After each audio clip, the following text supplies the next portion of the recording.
Mbega umuririmbyi Satubi yisanze gute mu baririmbyi boba binziza amafaranga menshi mu gihugu c'u Burundi biciye mu muziki, hama akisanga kandi gute mu boba bagira mu modoka zizimvye mu baririmbyi b'Abarundi? Ayo namwe mu makuru tugiye kurabira hamwe kuno musi wa mbere igenekerezo rya 26 je tugiye kubana mwa kino kiganiro Itaiside wina nk'ibisanzwe. Hama ndakwibutsa utarakora subscribe ko ukora subscribe, ugakora like, comment hamwe na share. Hama we wabikoze nkwibutse kuri umuntu w'agaciro, ubandanye ubikora, urabizi ko uri umuntu wacu nayo natwe turi abantu banyu, kandi iyo dushigikiranye byose birashoboka.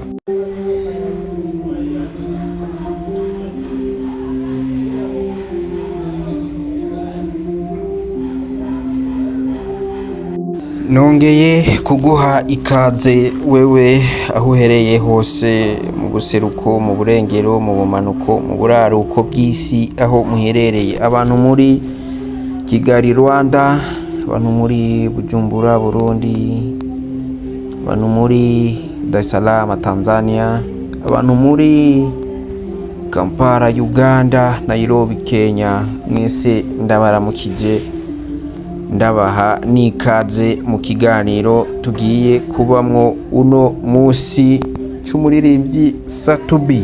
Ubundi Satubi yisanze gute mu banyamuziki binjiza amafaranga menshi kandi bakaba bafise n'imodoka zizimvye muri +257? Ati bimeze gute? Ubundi Satubi yitwa Abubakar Karum Bizimana, ni umwe mu baririmbyi canke abahanzi bakomeye mu gihugu c'u Burundi. Yavutse itarike 7 Kigarama 1989, avukira yongera anakurira aho bita mu Kanyosha mu gisagara ca Bujumbura, aho ari naho yagiriye indoto zo kuzoba umuhanzi canke umuririmbyi akomeye muri ico gihugu. Maze ntiyatinze, ivyo yipfuzaga vyaratevye biraba impamo canke ku bukuri, biciye mu kwihangana ndetse no mu gukora cyane. Satubi yatanguye urugendo rwiwe rw'umuziki aho yatanguriye muri genge canke ico no kwitwa umugwi bari bawise Wanaveski Kosi, aho bakora hip hop, kandi aho ico gihe yarakiba mu Kanyosha aho yavukiye. Ico gihe ntiyatevye muri uwo mugwi, kuko umwaka wa 2009 yaciye atangura kariyeri yiwe, iyo tuvuga kariyeri solo, atangura kuririmba ku giti ciwe bwite, aho muri 2010 yasohora indirimbo yiwe ari kumwe ni Indimu yiswe Inkuru y'Ukuri. Iyo ndirimbo ituma abantu benshi bifuza kumenya mbega Satubi ninde, mbega Satubi ni muntu ki, kubera ko benshi ntibari bamuzi, bari bamuzi nk'imigwi, ariko benshi guhera asohoye Inkuru y'Ukuri batangura kumumenya no kwifuza kumubona. Iyo ndirimbo ni nayo yamwugururiye imiryango, ituma aba uwo ari we, ituma abantu benshi bamumenya, aho ariyo ndirimbo yarakoze igakundwa. Ubundi izindi yarazikora zikagwa swata, mugabo Inkuru y'Ukuri ituma amenyekana, imuha n'izina rikomeye, kuko byatumye amenyekana cyane ku Nkuru y'Ukuri. Mwite Abubakar Karum Satubi Bizimana. Mu myaka ikurikira ngaho, Satubi yakomeje gusohora indirimbo zigiye zitandukanye, asohora R&B, hip hop n'izindi nyinshi zagiye zikundwa, aho ubona ko yakora akazi cyane kandi akagakora agakunda, ukabona ko akunda n'ivyo arimo. Ibyo byatumye umuririmbyi Satubi abera icyitegerereza abandi canke bumva bomurabirako, kuko yariko arakora neza, aho hari indirimbo nyinshi yagiye akora zakunzwe nka Munsubize, No Love Feel Love n'izindi nyinshi yagiye akora tutarinze kudondagura ngaha, ariko vyatumye aba umuririmbyi w'icitegererezo abera akarorero New Generation, ukabona ko batanguye kubikunda kandi cyane. Hambavu yo gukora umuziki, Satubi n'umwe mu baririmbyi bitunganiriza imigambi, aho ubona afise uruganda bise Avenue Empire canke Rebo itunganya umuziki, aho asanzwe ari na CEO wayo, aho ubona ko ari Rebo imaze kugira izina rinini canke izina rikomeye mu muziki wa 257 hariya mu gihugu ciza c'u Burundi.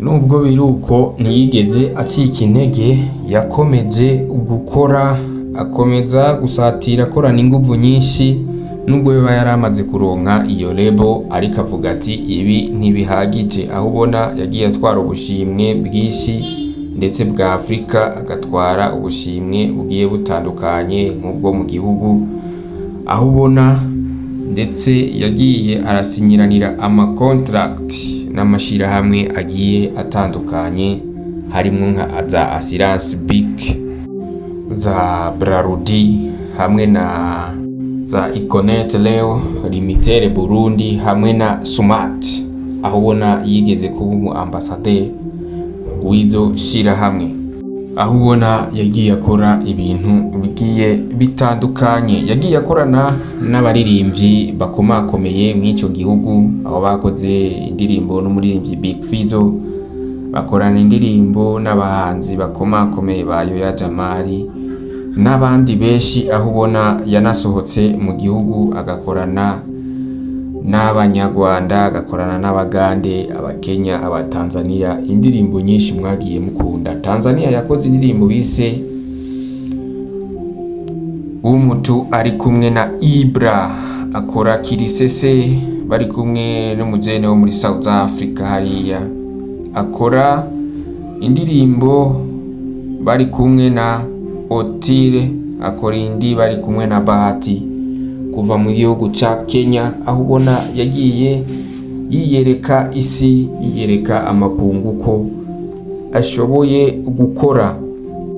Ivyo byose vyatumye aronka ibiteramo mw'ivyo bihugu bigiye bitandukanye nk'u Rwanda hamwe na Tanzania, aho ubona yagenda agiye mu biteramo kandi akanagenda afise n'ihangiro ryo kumenyekanisha umuziki wiwe mu mahanga. Kugeza uno munsi umuririmbyi Satubi novuga ko ari umwe mu ruganda canka ari umwe mu bene igihugu c'u Burundi gifise coba cishimira, canke umugani wa Bruce Melody, ubundi je mbona Satubi ari rwa ruganda wama rufise ibintu biri ku isoko, nubwo bigenza gute bidoshobora kuba vyohomba. Rero Satubi ari mu bantu uno munsi ushobora kuba woraba ugakura ko icigwa,